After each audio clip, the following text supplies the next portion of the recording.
নমস্কার, আমি তনুশ্রী। আমার চ্যানেলে আপনাদের স্বাগত জানাই। আজকে আমি খুবই সহজ এবং সাধারণ একটি রেসিপি নিয়ে এসেছি, যেটা আমরা অনেকেই অনেক রকমভাবে বানিয়ে খেয়ে থাকি, যেটা হচ্ছে ঝিঙে আলুর পোস্ত। তো চলুন আমি কিভাবে বানাই দেখতে থাকুন। প্রথমে আমি কড়াইতে সরষের তেল নিয়ে নিয়েছি, দিয়ে দিয়েছি গোটা জিরে এবং তেজপাতা আর কাঁচা লঙ্কা। এরপরে আমি ঝিঙেটা কেটে রেখেছিলাম, সেটা আমি ভাজতে দিলাম। ঝিঙেটা আমি মোটামুটি ভালোভাবে ভেজে নেব। তো চলুন এর ফাঁকে আমি পোস্তটা বেটে নিই। দেখতেই পাচ্ছেন ঝিঙেটা আমার বেশ ভালোভাবে ভাজা হয়ে গেছে। এর মধ্যে আমি দিয়ে দিলাম আগে থেকে সেদ্ধ করে রাখা আলুতে আমি একটা সিটি দিয়ে নিয়েছি, আর দিয়ে দিলাম নুন আর হলুদ গুঁড়ো।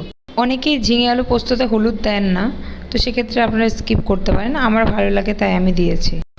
এবার আমি বেশ কিছুটা সময় নিয়ে আলুটা ভালোভাবে ভেজে নেব।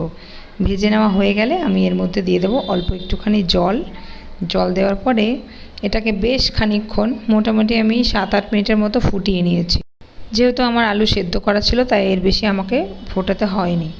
এরপরে আমি এর মধ্যে দিয়ে দেব বেটে রাখা পোস্ত দেওয়ার পর আমি খুব বেশি ফোটাবো না, একটু মিশিয়ে নিয়ে মাত্র কয়েক সেকেন্ডের জন্য ফুটিয়েই আমি নামিয়ে নেব।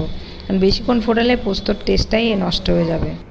নামানোর আগে একটুখানি কাঁচা সরষের তেল ছড়িয়ে দিতে পারেন, তাহলে খেতে আরও সুন্দর হবে। ঝিঙে আলু পোস্ত অনেকভাবেই বানানো যায়।